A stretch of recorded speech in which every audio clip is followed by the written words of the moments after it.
บัสกกอยู่เฮือนขัวของเจ้านี่บ่มีดอกไฟฟ้าบ่มีเอ้าค่อยเห็นคือเจ้าใส่โซลาร์เซลล์เอาตอนคอยยังอยู่อ๋อไปนอนอยู่นา อ๋ออันนี้นะตอนนี้อีพอเสียแล้วก็คือน้องเอามาเฮือนมาสาดอีกบ่อ๋อมาใส่อยู่ที่เฮือนทุกคนเมื่อนั้นบ่าวดอนมาเยี่ยมมายามเจ้ามีดอกบ่มีดอกไฟฟ้าบ่ให้เพิ่นซื้อให้หลังจากเสากกออกแดดตอนนี้เสาแรดก็ออกแดดแทนต่อโอ้ยพี่น้องเอ้ยสาวลาวหมู่บ้านนี่มาแล้วบ่ผิดหวังเด้อทุกคนเป็นจังได๋เสาแรดเมื่อยบ่น้องบ่เมื่อยแต่ข่อยเห็นเจ้านี่ชื่อสาวแรดแดดก็มักอีหลีถึกเจ้าเนาะ แดดแห้งในมื้อนี้ได้ อันนี้ก็คือสาวกกเด้อทุกคนเพิ่นสิเฮ็ดไม้ปิงต่อได้ค่อยกล้วยเหรอนี่ปีลังกาเยอะละ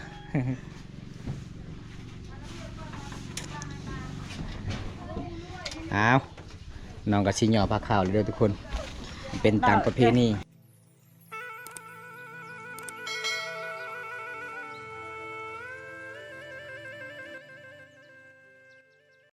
ปลาสิปีนหรือเปล่าน้องเบอร์บ่ต้องแต่หยุดเอาเสียงไหนโบเก้เลยบ่เอาลงทางมัดเลยเออเอาตามใจเร็วเวลาสุกมันก็เอาคืนสบายเด้น้ำฮอนเลยโอ้มีคนดีได้เจ้านี่คือเก่งเถอะจุกน้ำฮอนก็ได้สาวเลนโอเก่งได้ในบวกนะเนี่ยมันจะมีมนต์ดำบ่น่ะแบบจะชุกในชุกใช้มีมนต์ดำเลยก็เห็นในคลิปวิดีโอก่อนเราเป้ากุตา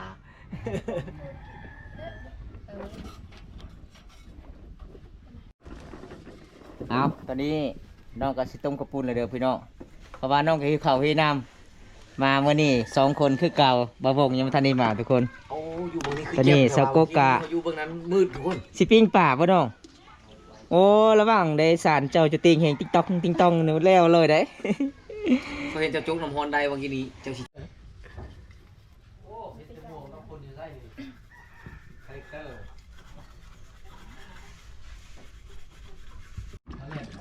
สาวกกข่อยเห็นเจ้าอายมาเมื่อนี้เมื่อยหลายได้ตอนนี้เจ้ามีแต่ตากแดดเลยน้องเอ้ยมีแต่เจ้าย่อปลาละกาสิเข้าในเลยเด้อน้องเด้อเพราะว่าเห็นเจ้าก็สงสารน้องหลายทุกคนเลยน้องก็ตากแดดตลอดเลยเวลาแขกมาเยี่ยมมายามสาวลาวแบบนี้เลยทุกคนย่านแขกบ่ได้กินข้าวกินน้ำต้องเฮ็ดให้ทุกคนใจดีละลาทุกคนใจดีละลาเลยพี่น้องเอาเข้าในเลยน้องทอกทิมเลยนำนะ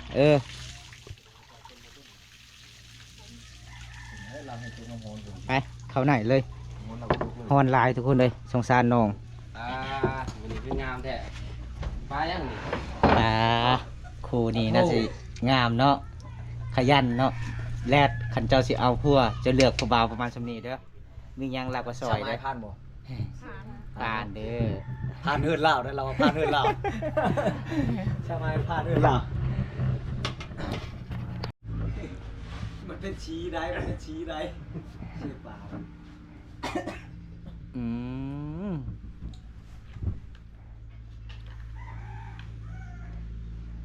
ต้องเสียบทั้งสี่เนาะจึงได้ปีนได้ถ้าบ่เสียบกับปีนบ่ได้บ่สกสกกนี่เก่งเนาะสกกเนาะเฮ็ดกินปลาเนาะยังนึงเนาะใครสิตื่มสาวกกคนงามเด้อทุกคนลูกไก่เฮากับทีมงานเฮากับทั้งผู้ชาวทั้งทีมงานนะเริ่มหิวข้าวแล้วบาดนี้อังอากาก็เป็นอังกระตา อังอากาเด้อทุกคนอาการนี่ก็จะว่าไงกับปะโถโทรศัพท์พลังเคแล้วภาษาบ้านน้องเอิ้นปลายังปะโถปะโทรศัพท์ทั้งยิ้มดีทั้งยิ้มหวานยิ้มงามก้นก็งามเจ้าก็หายเปลี่ยนอยู่บ่หายมึงรู้เขาจะให้เจ้าหายเขาจะให้เจ้าหายมึงหายมึงรู้บุตรพิษยังเนาะหายเขาได้เขาจะให้เจ้าหายจะเบื้องตัวเจ้าหายมันจะเป็นอะไรลองตบหน้าดูเห็นรถอาการพี่น้องบัสกก อยู่เฮือนขัวของเจ้านี่บ่มีดอกไฟฟ้าบ่ มี เอ้าค่อยเห็นคือเจ้าใส่โซลาร์เซลล์เอา ตอนค่อยยังอยู่ อ๋อ ไปนอนอยู่นา อ๋ออันนี้นะ ตอนนี้อีพอเสียแล้วก็คือน้องเอามาเฮือนมาสาดอีกบ่อ๋อมาใส่อยู่ในเฮือนทุกคนเมื่อนั้นบ่าวดอนมาเยี่ยมมายามเจ้ามีดอกบ่มีดอกไฟฟ้าบ่ไอ้เพิ่นซื้อให้บ่มีบ่บ่มีเนาะมีแต่สบู่บวงบวงบ่มีอ๋อว่าไอ้เพิ่นกะถือนักแต่ประเทศไทย ไอ้เพิ่นลืมซื้อมันเป็นไอ้เพิ่นบ่อยากซื้อให้ไอ้เพิ่นลืมซื้อตอนนี้สาวกกกะสิปิ้งปลาส่วนสาวแรดกะสิลวกข้าวปุ้นเนาะทุกคน เจอกัน ปลาของดีเนาะเจ้าเนาะเอาไปดีเด้อน้อง เลยเขาใช้สามันล้างน้ำเลย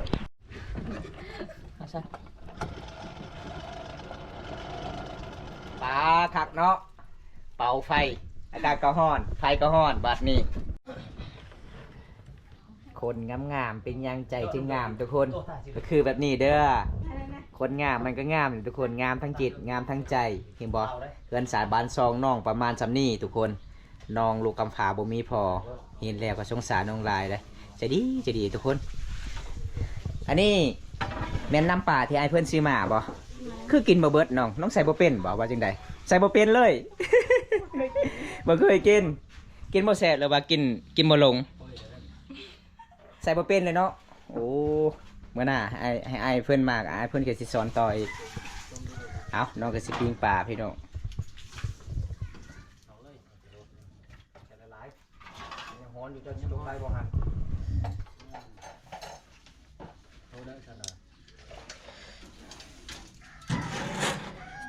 ไม่ปิ้งจะบ่นี่บ่ได้ซื้อบ่น้องอ๋อเฮ็ดเองเนาะ แม่ ไม่ปิ้งธรรมศาสตร์ อันนี้ไม่ปิ้งของแท้เลยทุกคนทาเจ้าดังไฟแห้งของแท้เลยเนาะ มันบ่ได้ใหม่เลยทุกคนเลยไม่ปิ้งของแท้น้องก็สิปิ้งปลาทูแต่ภาษาบ้านน้องเอิ้นปลาโท ก็คือใหญ่น้องปิ้งตั้งลังเอาตัวน้อยๆก่อนใส่ตัวหน่อยก่อนน้องหิวข้าวหิวน้ำแล้วทุกคนเลยก็เลยซื้อให้น้อง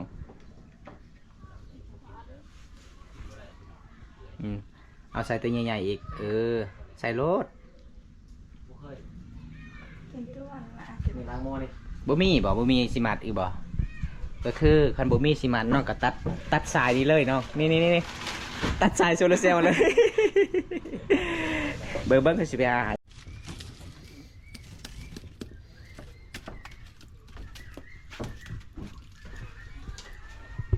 ปิงปลาเก่งเนาะสาวกกปิงปลาก็เก่งเอาทุกคนไฟมาบานสาวกกนี่อีหยังสาวกกกับปิงเป็นเลยใส่หมดเลยเนาะใส่หมดเลยใส่หมดเลยพอดีมันชิ้นใหญ่ช่ำใดใส่เลย มันลือมันบุลือบ่ บนเรือ เวลาพื้นมันลื่นไผ่ของคุณ บอพอดีมันกลายไผ่กลายตะไผ่ เอาสาวกกสิปิงปลา ชอปปี้ ส่วนสาวเลดกับสีเห็ด ชอปปี้มาฉาบ กินหลังจากสาวกกออกแดดตอนนี้สาวแรดก็ออกแดดแทนต่อโอ้ยพี่น้องเอ้ยสาวลาวหมู่บ้านนี่มาแล้วบ่ผิดหวังเด้อทุกคนน้องกะชิจับข้าวปุ้นจับบ่ายเนาะ เฮ็ดให้อายกินก็บ่แม่นเรื่องง่ายๆเด้อทุกคนเลยเก่งพี่น้อง ปีป๋า เอื้อยเจ้าโซ่เสกไปใส่น้องบ่เห็นบ่ ใช่ยังได้ปีป๋า บ่แม่นเอื้อยเจ้าไปเลี้ยงแบ่บ่ เลย ไปลองเข้าในอย่าแล้วสำนี้ข่อยเห็นเจ้าละแดดแห้งหลายเลยสงสารเจ้าหลายน้องเว้ยเดี๋ยวก็เป็นไข่ได้ถอกเลยสำนี้บ่เป็นหยังจะหักแล้ว ถอกเลย โอ้เพื่อนคนนี้โอ้พี่เลยก่อน แล้วก็ถอกใส่อยู่นี่ พี่เขาล้น ถอกเลยไปเข้าในแดดแห้งแล้วตอนนี้เอาทุกคนเลยสงสารน้องๆหลาย จะก็จะมาจะไผ่อะไรจะเก่งชาวแรดเนาะชาวแรดจกน้ำฮ้อน อะไรเหรอ à đó phải ủi này chưa muốn đâu ông có đang hông có năm xong kì học chưa cơ chưa tao đây mít này đây mày ta đang bỏ cô tự nhiên rồi này mẹ em ăn nữa lại vừa được quê pu ao bao keo cả trênน้องๆcả หยุมันกัน จับไผ่ตลอด แต่ก่อนล่ะ ดังเกะคอเจนยังประตูนะอย่ารับเลยยิ้มเอาแล้วตอนนี้อากาศก็เริ่มร้อนแล้วทุกคนน้องก็เริ่มเมื่อยแล้วเป็นยังไงเศร้าแลดเมื่อยบ่น้องบ่เมื่อยแต่คอยเห็นเจ้านี่ชื่อสาวแลดแดดก็มักอีหลีถึกเจ้าเนาะ แดดแห้งในมื้อนี้ได้ อันนี้ก็คือสาวกกเด้อทุกคนเพิ่นสิเฮ็ดไม้ปิงต่อได้ไม้ปิงที่หมูตาบอมตาเฮ็ดมาน้องว่าโอ้ยสั่นน้องก็เลยเฮ็ดยาวน้องมักยาวได้ไม้ปิงทุกคน เอาน้องว่าเฮ็ดอยู่เฮือนก็คือเสียงดังตอกเดียวชาวบ้านได้ยินเนาะ ก็เลยมาเฮ็ดอยู่นอกเด้อพี่น้องสาวเลดก็อารมณ์ดียิ้มตลอดเลยพี่น้องเพราะว่าน้องยิ้มมื้อนี้ก็คือถึกแดดแห้งเลยทุกคนเลยโอ้ยงามหลายเลยทุกคนสาวลาวหมู่บ้านนี้เด้อ cho ai 3 con thì cho ai vừa đây chẳng có bốn em อายเบิด ai bán ผู้ใดรอกับมูเจ้าเห็น เราเบิด จะว่าความจริงรถมีผู้หนึงรอกับมูจะว่าความจริงรถ kèo khởi tối บ่รอแกล้งโหอีกว่าแก้วเคยตัวเราแกล้งโหอีก được vào đây จักหน่วยเจ้าใช้มะเขือ ใส่ลายเลย ใช้หลายจักหน่วย nạp ao con là 2 nuôi 3 nuôi อันเยินตะกี้เลย ใส่แต่หน่วยแดงๆมะเขือ เอา ใส่ เอ็ แต่ น หน่วย เอาไป แด ไหน ง ตัวเอ็นพวก ๆเบิ่งคนเบิ่งนำแน่ใส่ลงไป ใส่เอก ใช้ซ้ำอายุเจ้า 15หน่วย 17 nuôi mà คันเจ้าใช้ซ้ำอายุค่อยแล้วบ่พออายุค่อย5-6 ปีนี่ thật đấy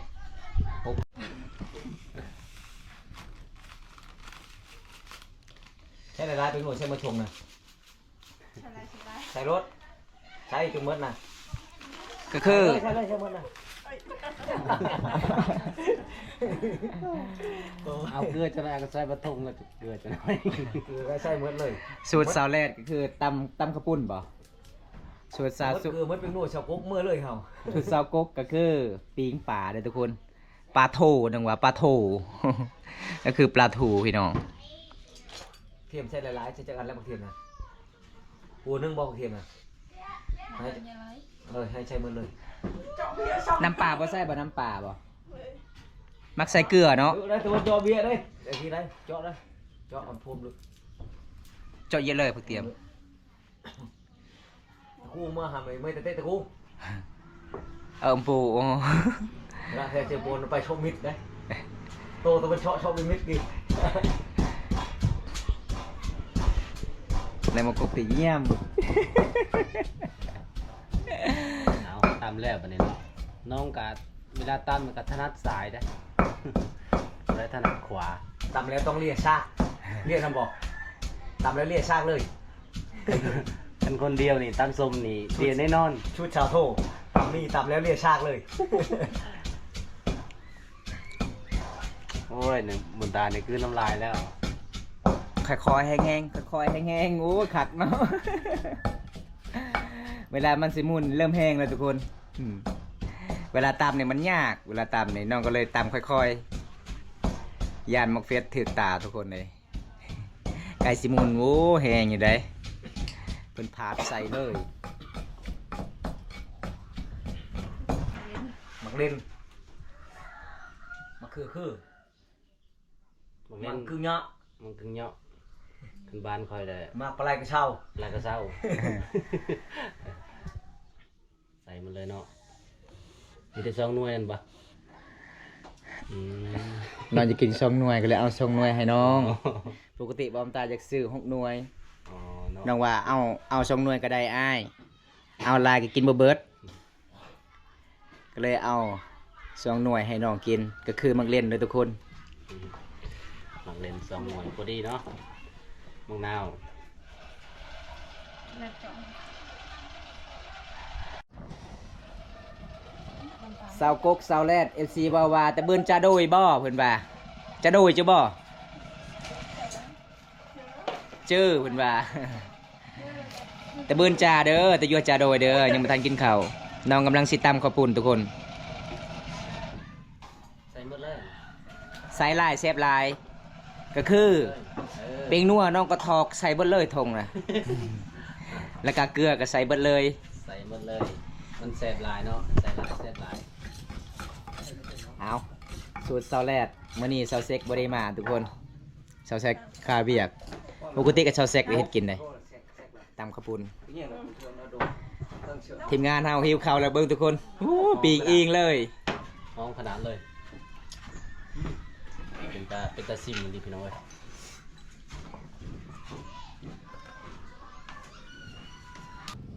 แอมดึกเนาะ บ่ใส่ อร่อย บ่ใส่น้ำครับบ่ได้มันแทน ไปเบียดน้ำเตียวค่ะ นี่เป็นน้ำเตี้ยว ใส่เลยบ่เป็นหยัง เดียว กินมักเฟสไล่หมู่บ้านน้องบ่มีห้องน้ำเด้ คือการเข้าป่าดิน้องเอ้ย โอ้ ป่าขนมจีนเหย้าเลย นี่บ่ได้ตัดเนาะ บ่ตักก็ได้ แต่อันหนึงอายถามน้องได้บ่ล้างมือหรือบ่น้องไอ้หล่า ไปล้างขบุนบ่ได้ล้างมือเนาะ ล้างขบุนจะเท่าใดน้ำแล้วเอาขนาดจะตำทางงานเด้อบวงเขาแล้ว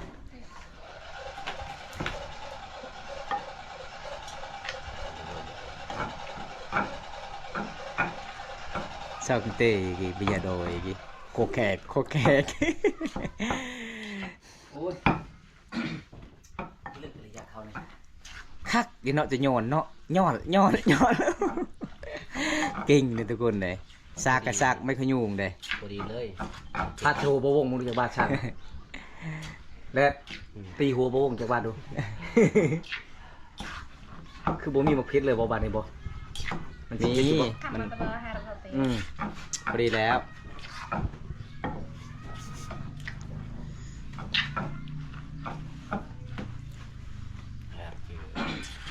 ยังจีมนะเลี่ยก่อนสูตรเสาโทก็คือ เวลาตำแจ้วตำอีหยังต่างๆ เวลาก็คือเลียตำสากก็คือฮู้เลยได้ว่าตัวใดบ่แซ่บตัวใดบ่ถึกบ่นัวเจ้าเลียได้บ่ ชิมแล้วนะ ฮะ ยัง เอาเจ้าสิลองเบิ่งน้องเลียสากมันก็ได้อยู่ได้น้องเอ้ยเพราะว่าอยู่ในสากมันนัวอยู่แล้ว จีเยอะโหลด ปลาลิ้นยาวเด้อ เป็นอะไร โอเค หัดเตียวได้ แอร์เตี้ยวเห็นบ่ใครเว้าแล้วมักเฟ็ดหลาย ไอ้บอกนะให้ใช้มะทงนั้นเป็นหนวดน่ะเบิ่งแล้วบางทีนี่ใช้มันบ่ได้ลงเลยเดี๋ยวเจาะจะดีได้เป็นหนวดน่ะ ฮะ เออเซาแซกแล้วแม่เข้ามา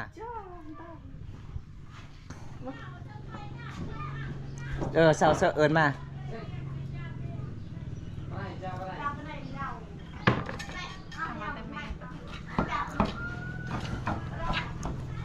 เจ้าปลาแหละเจ้าบางทีไม่ โอ้ยแอมเนาะกิ่งในเซาแลดกิ่งหลายเลยน้องเอ้ยน้องตำเลยเมื่อนี้ครั้งแรกเลยได้กินฝีมือเจ้าตำปกติก็คือมาเฮือนเจ้ามีติเอ้ยเจ้าตำให้ แต่เมื่อนี้น้องก็ฮู้สูตรแล้วเด้อทุกคนใกล้สิฮอดหน้าหนาวเริ่มสูตรแล้วบัดนี้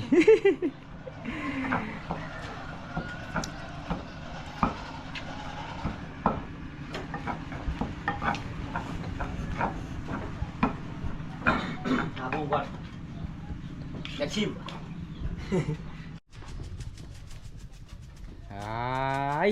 มักเป็นนัวลายเด้อทุกคนเลย เดียว เห็นรถ เดียวเท้าจังน้อยกับแอวเด้งตลอดเลย ใส่น้ำแทนให้มันนัวสุดยอดเนาะสูตรเจ้าเนาะใส่น้ำตลอดเลย อะไรนั่นน่ะก็โกงแม่น ตามมัน ฮะสาวกกซิมลองเบิ้งเจ้า ลองเบิ้งเอาเพราะว่าเฮากะเติมใส่ปลาแดกต่อ แซ่บแม่ เอาซิมลองเบิ้งเป็นยังไงน้อง อร่อยไหมสูตรสาวแรดว้าว อร่อย เชฟแบบบ่เคยกินมาก่อน แซ่บป่ะ สบไปว่าจังใดแอมแอมไปว่าแสบเอา อันเดียวเอามา แอมจื้อเอาเลยเพิ่นว่าตักเลย แต่ไม่ เอ้าผู้เฮ็ดบอกว่าบ่แซ่บผู้ชิมบอกว่าแซ่บบัดนี้เอ้า แอมเจอแล้วแอม แอมเลยเนาะแอมเลยคือแสบหลายแม่นแสบค่อยกันแนมเบิ่งก็แสบอยู่แล้วทุกคนเลยมาเด้อ FC กินน้ำกันเด้อ กินข้าวปุ้นบ้านเฮานี่ เสร็จ พลังบริคุ้มมันบ่อยู่ม่วงก็คุ้มบ่อยู่ไม่ทู่ก็คุ้มบ่อยู่ ต้องมือย่างนี่ฮุบเลย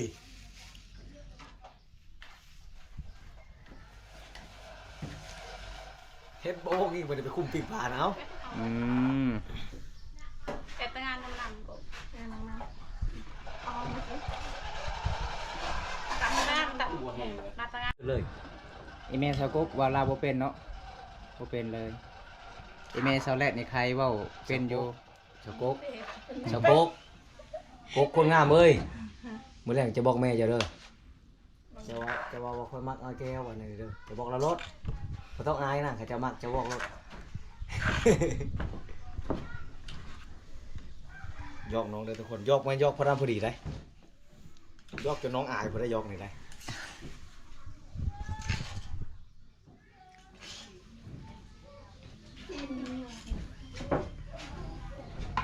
จีนจะแปะแล้วเลย แล้วเนาะบัดนี้เนาะสาวแรกเอาแล้วเลยเด้อทุกคนน้องก็หิวข้าวหิวน้ำแล้วน้องก็สิอยากกินข้าวเที่ยงแล้วทุกคน ตอนนี้กูชื่อว่ายากข้าวแห้งเลยได้ เจาะคิดว่าน้ำกัน ท้องยากปะ เจาะเลยตะกี้เลยจะเจาะเลยเตะกระชาน แบบนี้บอกเขาเอานิทานกองเขาน้อยคาเม่เลย อืม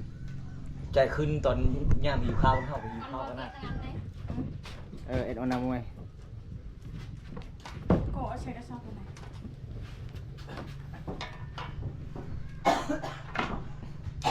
ปลาสาวกบคนงามเด้อทุกคน เห็นบ่เพิ่นก็ปิ้งปลากระสุกแล้วสาวแรกก็คือตำข้าวปุ้นตำขนมจีนพี่น้องเมื่อนี้เบิดคำสิเว้าสาวลาวใจดีหลายเด้อพี่น้องเอ้ยถ้าผู้ใดอยากมาหมู่บ้านน้องก็คือแบบนี้ทุกคน ใจดีหลายๆคนเลยทุกคนเลยยอมรับว่าสาวลาวเขตนี้ใจดีทุกคนเลยไปยกค่อยกล้วยเหรอนี่ปีลังกาเยอะละ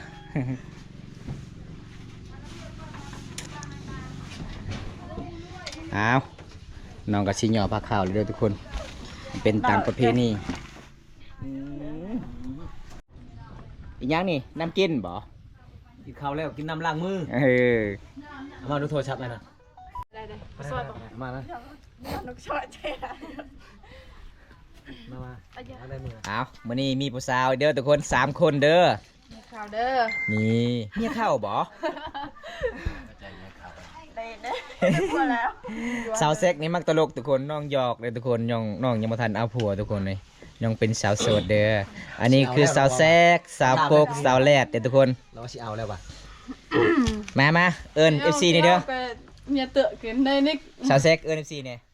มาเด้อที่กินข้าวนำกัน สาวกก มาเด้อที่มากินตำข้าวปุ้นนำกัน สาวแรด มาเด้อที่มากินข้าวปุ้นนำกัน นี่ข้าวปุ้นก็คือขนมจีนเนาะมาทุกคนกินน้ำกันเด้อ ไอ้วงไปต้นท้ายนั่งคิด คนแล้วบ่ได้เห็นสาวสิงงามคือกันเนาะ โดยงามเลยซิวขึ้นหน้ากระดำ เรื่องไหนล่ะโอ้ต่าง ตั้งมาเลย ตั้งสัตว์มันก็ชิงนี่เรื่องนี้ มาทุกคน จ่าโดยมันตุเสมเอ้ยเคยก็ย่าพี่น้องเฮาพังลาวพังไทยเด้อมาเด้อทุกคนกินน้ำกันเงียบต้น น้องๆก็หิวข้าวหิวน้ำแล้วทุกคนเลย อันนี้คือ อาบุงเนาะ สินฟานได้ ๆบวงเลย บ่ได้กินได้สินฟานกะ เอาเลยใส่ มากินเลยแสบแล้ว ไม่เป็นไรด้วย มาอืม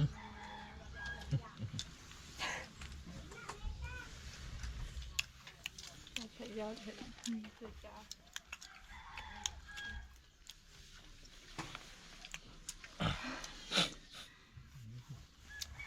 อยู่เลย หมดเลย เราไปวันนั้นบ่เราไปบ้าน สาวแซงอีซีบ่าจะตำชิ้นลายๆบ่ บ้านละเติมมัน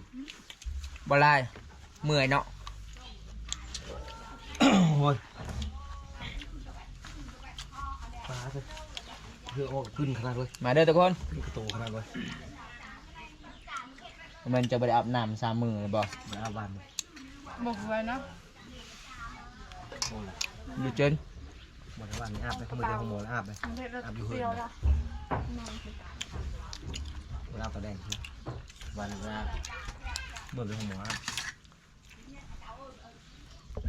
มันไม่อัดดีนะแล้วไม่ของอันเลย ทำยังโดยดังเลยโอเคเอียบเลยทำไม ทำเปรี้ยวไม่แรงเนี่ยหัดเปรี้ยวเลยเลยเปรี้ยวไม่รู้นะ กินอิ่มเด้อพ่อสาวเดี๋ยวบ่มีแห้งเด้ก็คือเสาแหลดไปแรงแบ่คือเสากกเกี่ยวข้าวกินอิ่มๆโลดให้มีแห้งเพิ่มพลังจักหน่อย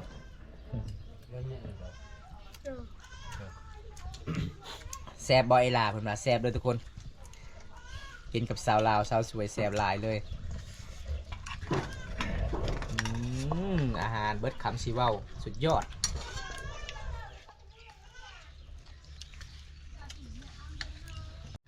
มาเลยลูกดู จะไว้ เอาทุกคนทีมงานเขาก็อิ่มแล้วบัดนี้ให้ผู้ชายเอาไว้ เอา มาเยอะสิเลยมาเดาะ เบิดเนาะสกกเนาะ ใช้ต้มไก่น้องมากบัด โอ้ นี้ยังอยู่บ่ แซ่บกินข้าวกับสาวลาวอร่อย เป็นอะไรชาวแท็กอิ่มบ่ กินแล้ว อิ่ม ใส่แล้ว อิ่มมากินเหล้านะเอาเหล้ามากินน่ะคิวๆนะแม่นบ่เหล้าบ่ สาวเล็ดอิ่มบ่อยสาวเล็ดอิ่มมีปะจังใด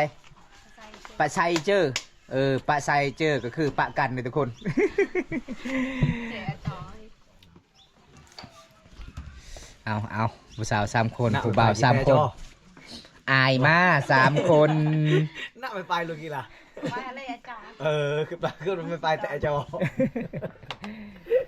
โอ้ย